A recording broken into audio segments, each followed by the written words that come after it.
All right, guys, we got some stuff to talk about. Apparently, Tucker Carlson went on to Joe Rogan's podcast, and I should have covered this like a week ago when it happened, but this particular clip has been causing some rounds. A bunch of really hefty Bible-believing Christians have been super excited that based Tucker Carlson, whatever they want to call him, is denying basic scientific facts. But let's get into the fan art section, and then we'll get into that. First of all, we have this one from Mathematical Cabbage, and I lied, there's only one, because we don't do multiple fan arts anymore. For Mathematical Cabbage, going, he but a little creature. We have a Cirrus with slime-colored hair in a Vaporeon onesie. I love it. As always, thank you all for your fan art submissions. If you want your fan art to be shown in a future video, drop it into the fan art section of the Discord.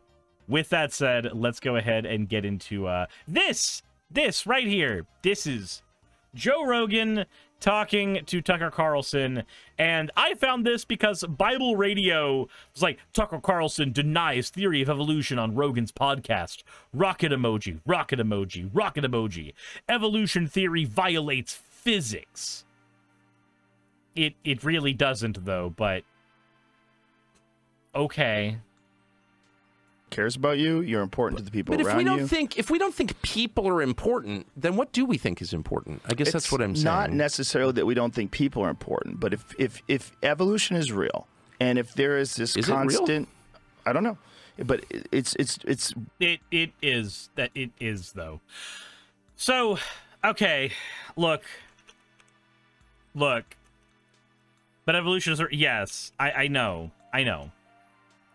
So, biological evolution is literally just the changes that happen over time in species genetically. Like that's all it is our observation of biological changes over time. That's all it is. And we observe that all the time. Hell, during the COVID pandemic, we observed this constantly because we kept finding new strains of COVID. You know how that happens? Evolution. Like that's how that works. The 5 main things that you need to know about evolution are natural selection, which seems to be the only thing creationists think about. Gradualism, the gradual way in which species will evolve, in which species will change. Multiplication of species, the ways in which you can go from a single common ancestor to a multitude of different species that are based off that. Like you have the base eukaryote, and then you get multiple humans that are all, eukaryotes, and dogs are also eukaryotes. Common descent, which again, it's I don't know how to say this. It said the same thing. Like you get the eukaryote, then you get the common descent. That's it. That this what it is. And then evolution as observation, just the fact that the world is not constant. The world is not a constant thing that keeps on going in the exact way that it has forever. The way in which the moon has been close to the world has changed. The different species that are available on the planet has changed. The planet is in a perpetual state of change. That's all. Those are the 5 things. We're in a perpetual state of change, common descent, the multitude of species, the gradual change of species, and then natural selection, which is what happens when there are evolutionary changes based on selection pressures, where, like, say you're in a colder climate, and so animals that survive for longer happen to be the animals with bigger coats. And because those animals have bigger coats and they survive for longer, they have a higher chance of propagating their species. And then because the animals with thicker coats live longer and propagate their species, more animals are born with thicker coats. It takes a lot of dead bodies to make the theory of evolution work, because literally it's multiple generations to make it happen, but that is how it works. Anyway, Joe Rogan, right, we're talking about him. Visible, like you can measure it in certain animals. You can measure adaptation. Yeah. But there's no evidence that in fact, I think we've kind of given up on the idea of evolution. What? When? Which scientist, Tucker? Which scientist has given up on the idea of evolution? What? the theory of evolution as articulated by Darwin is like kind of not true. Right? In what sense? Okay, the theory of evolution as articulated by Darwin. We don't look at Darwin's articulations anymore, Tucker. We've moved past Darwin.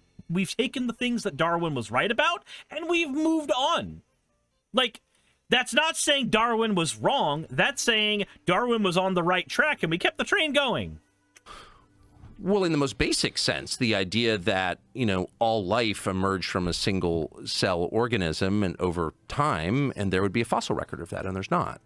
But we do have a fossil record of multiple species coming from multiple different common ancestors. Also, to say that there would be a fossil record, I'm assuming he means a complete fossil record, like a complete 110% fossil record where we have every single thing from the first eukaryotic species all the way down to us when the chromosome 2 thing made humans what we are. Okay? So here's the issue with that idea. The pressures required to make a fossil are very, very rare and do not happen but a few times a generation. It is not the most common thing for things to be fossilized. Now, granted, the Earth's been around for a couple billion years, so of course we have a multitude of fossils in the Earth, because if you have 1 or 2 fossils every generation and you've got like 12 million generations, you get like 24 million fossils. That's just how that works. But generally speaking, no. Hold on a second. Okay, so I have come back to inform you that the interruption was caused by my girlfriend laughing at a D's Nuts joke. At a D's Nuts joke in 2024. God damn it. Anyways.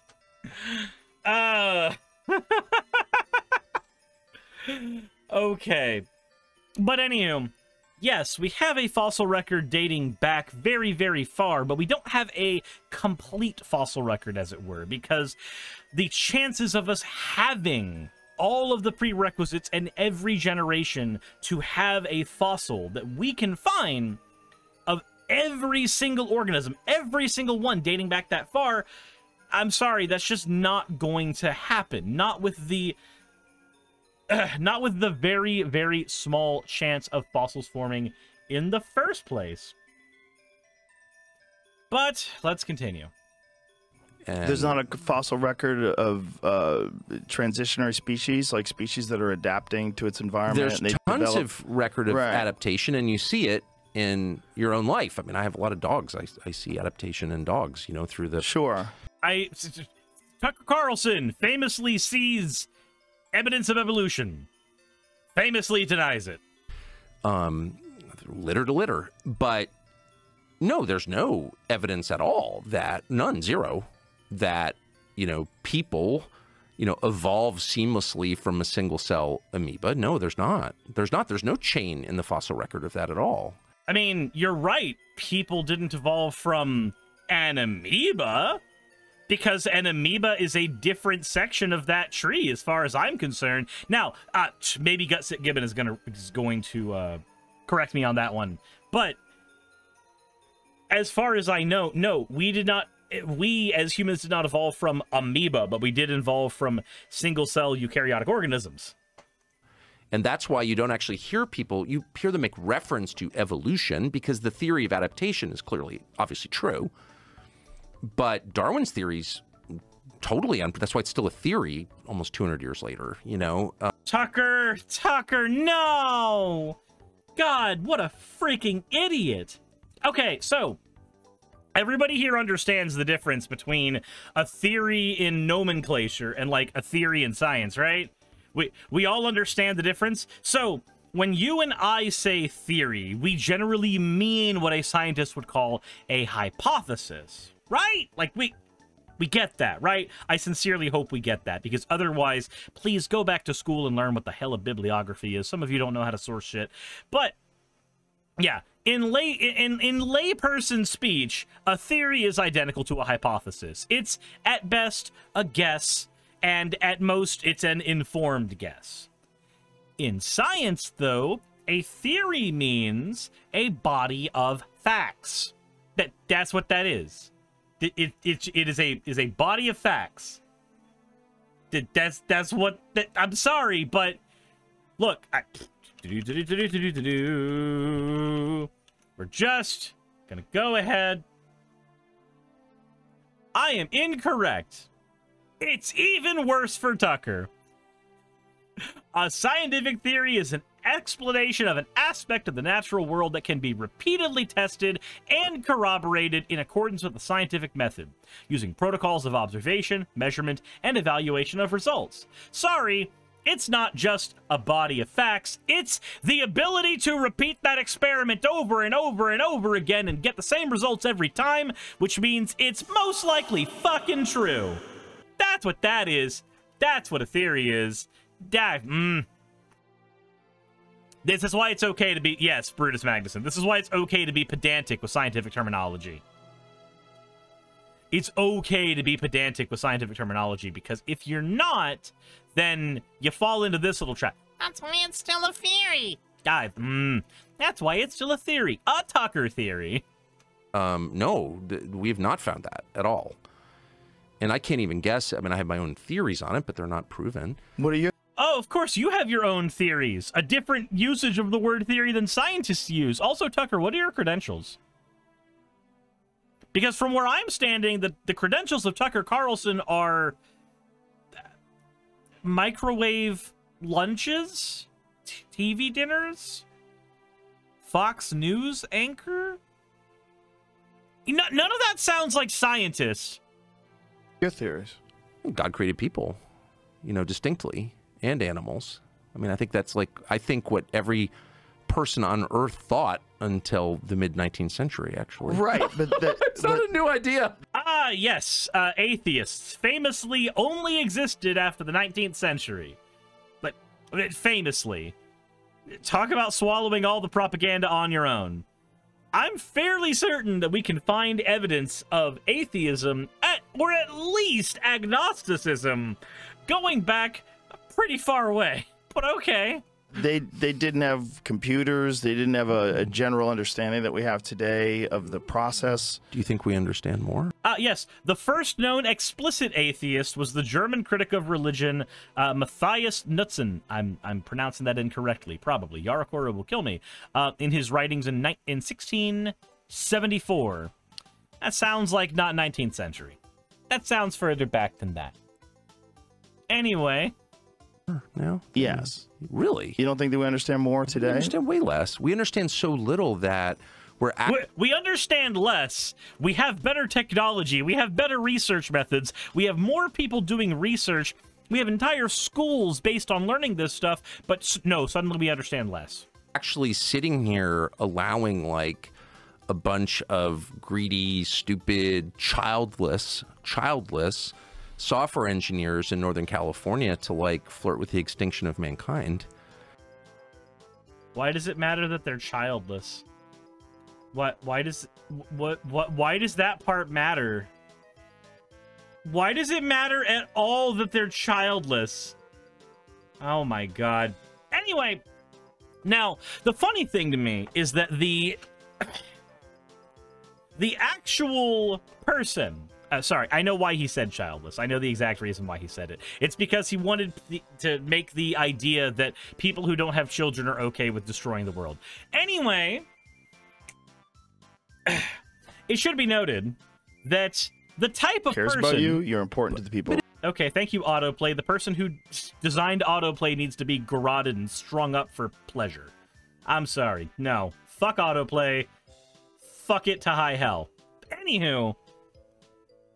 So, the thing that is interesting to me is that people like Bible Radio and online radio broadcasting the Holy Bible 24/7, people like this who celebrate Tucker Carlson and are wrong, tend to get fact-checked on them being incorrect about thermodynamics, And then also tend to do things like show known hate preacher Steven Anderson to everyone in an effort to get them to believe the things he's saying. You know, this guy. The guy banned in multiple countries for being a hate preacher and talking about how he wants to genocide the gays. That guy. This is our poster child for people like Bible Radio app. This is the poster child for people like them. So, ignore a well-documented scientific theory. Embrace genocide of queer people. I guess. That's cool. That's just amazing. Anyway.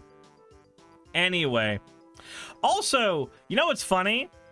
He posts about stuff like over 1,000 scientists from universities around the world have signed their names to a joint statement expressing skepticism about evolution theory.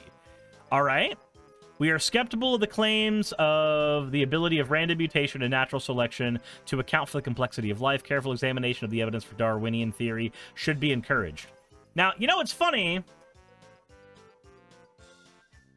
Chemistry, dendrology. Oh, we got genetics there. Moscow State University.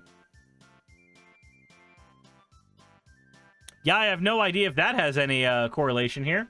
Anyway. Isn't there a list like that, but it's all scientists named Joe? So, this is basically a petition. Let's pretend, for instance, that every single name on here believes the same thing. Wait, why is that Russian Academy of Sciences? Man, I keep finding that around here. It's weird. Anywho, at least there's some University of Georgia. You got some backwoods morons here. So, let me see here. I'm actually curious.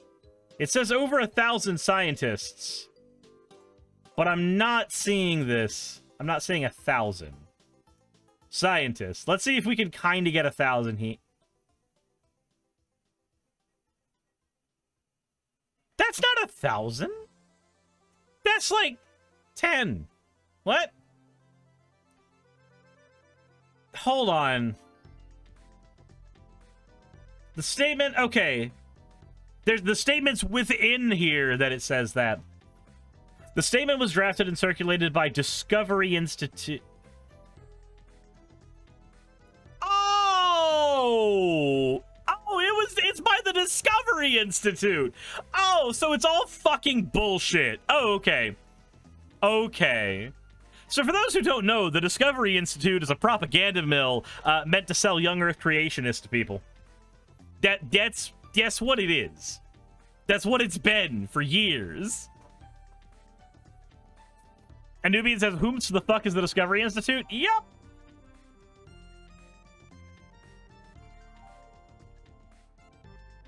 Oh, boy.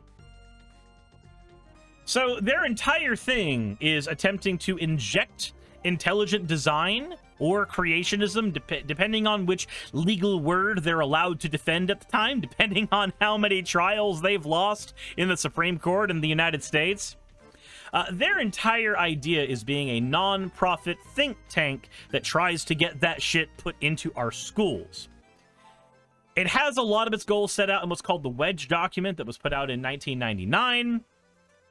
And they are part of a group of people that try to do what's called the academic freedom, is what they try to advocate for. Now, it sounds really cool, right? Academic freedom sounds really, really neat, but it's really a way for people to argue that they should be allowed to talk about things to students as if they are fact that are not currently accepted as fact under the guise of academic freedom.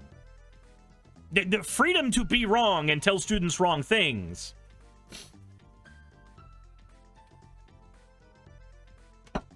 They've also been responsible for the creation of shit films.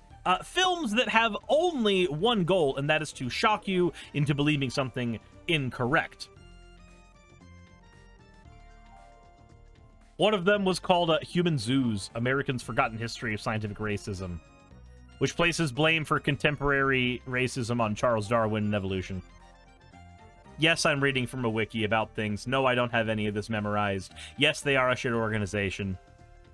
And finding out that they are the ones that did this whole 1,000 scientists believe thing. Sorry, you've bought the propaganda hook, line, and sinker. They are a known think tank whose only goal is to push young Earth creationism, irrespective of whether or not it's true. So, I don't know what to tell you. BibleRadio.x. I'm sorry, but we don't have scientific evidence that evolution is not true. We actually have a lot of evidence that evolution is true. Again, the theory of evolution being based on things that we are able to observe right now. We are able to observe natural selection. We are able to observe gradual change. We are able to observe the ways in which species can multiply and split off from one another. We are able to observe common descent of species. And we are able to observe that we live in a world that is not a constant, but in a constant state of flux. Like, we can see those things. Jendi says, I don't know if they're a think tank. You need to be able to think first. Hey, you can think stupid thoughts. I think them all the time. In fact, I think very many stupid thoughts when my brain goes to Saki. My brain goes very stupid when that happens. Anyways, let me know what you guys think in the comment section below. Hit the like button if you haven't already. Subscribe if you haven't already. And as always, everyone, insert end of video tagline here. Hey, I just quickly want to give a thank you to all of my wonderful patrons who keep this show running. YouTube and Twitch are a pretty bumpy ride at the best of times, and the stability that Patreon provides me is worth more than I can say here. I'd also like to thank each and every one of my $20 and up patrons here, and they would be Red Joker, Britzkrieg, Cameron, Dren, Jemshin, Smiling DM, Poundini, Mabbity Babbity, Naomi, Isaac, Nixie Chan, the Oberon team, Agamotto, Jordan, Ravi, Giuni, Kiratorian, Prisma, all of you, I'm not saying that part, and Starlight. And finally, thank you to everyone else that helps keep this channel alive. While you're here, why not check out another video? And thank you for watching.